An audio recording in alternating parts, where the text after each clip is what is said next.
আসসালামু আলাইকুম। আজকে আপনাদের যে বিষয়টা জানাবো সেটা হলো ভুল মানুষের কাছে যাওয়া। ধরুন আপনি কোনো সৎ উদ্যোগ নিয়েছেন বা কোনো একটা ভালো বিষয় নিয়ে ভাবতেছেন।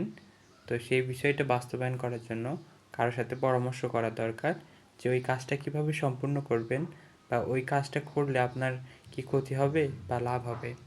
তো এই বিষয়টা নিয়ে আলোচনা করার জন্য অবশ্যই কোনো সৎ, যোগ্য ও অভিজ্ঞ মানুষের দরকার, যার সাথে আপনি সেই উদ্যোগটা নিয়ে আলোচনা করতে পারবেন এবং ভালো পরামর্শ পাবেন। যদি সৎ লোকের কাছে বা ভালো লোকের কাছে বা যোগ্য লোকের কাছে না যান, তাহলে কি হতে পারে, আপনি যে উদ্যোগটা নিয়েছেন সে উদ্যোগ সঠিক হোক বা ভুল হোক, আপনার শুরুতেই শেষ হয়ে যেতে পারে যদি কোনো অভিজ্ঞ মানুষের কাছে না যান।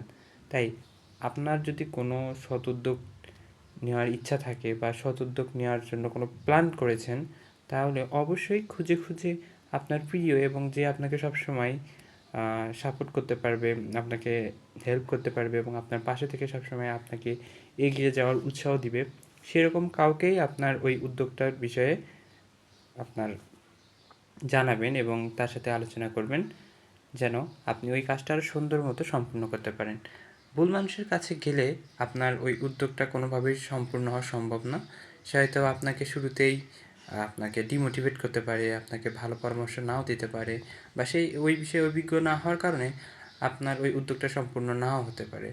তো আপনি অবশ্যই যে কোনো সৎ উদ্যোগ নিলে ১ জন বা ২ জন বা ৩ জন এবং আপনার যে খুব কাছের তাদের সাথে আলোচনা করুন এবং ওই উদ্যোগটা বাস্তবায়ন করুন বা নিজেই রিসার্চ করুন, নিজেই অ্যানালাইসিস করুন, নিজেই চেষ্টা করুন যে ওই কাজটা করলে আপনার কি ওই কাজটা করলে আপনার বা আপনার জাতির বা এই সমাজের কোনো উপকার হবে কি না, বা ভালো কাজ হবে কি না, বা আপনার জীবনের উন্নতি হবে কি না। এরকম যদি কোনো কিছু হয় তাহলে অবশ্যই ভালো হবে। ধন্যবাদ সবাইকে। আসসালামু আলাইকুম।